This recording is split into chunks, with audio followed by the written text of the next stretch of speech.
Hey there, welcome to CodeLSC. In this video, we're going to learn how to show and hide password or toggle password visibility using JavaScript. This feature is very useful for login forms and sign-up pages, where users need to enter their passwords without worrying about someone looking over their shoulder. To create this feature, we will use HTML and CSS to create the user interface and JavaScript to make the button work. First, let's create the HTML markup for the password input field and the eye icon that will serve as our password visibility toggle button.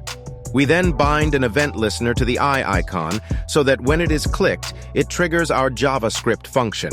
Next, we need to create a JavaScript function that will toggle the visibility of the password based on the state of the eye icon. This code creates a function called toggle password visibility that gets the password input field and the eye icon element by their IDs.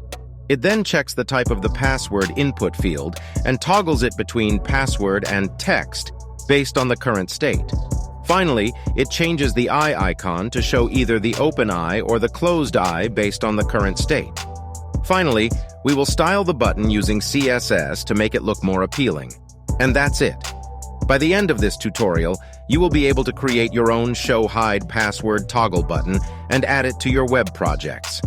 We will also provide the complete source code in description so you can easily follow along and implement this feature on your own website. Thanks for watching.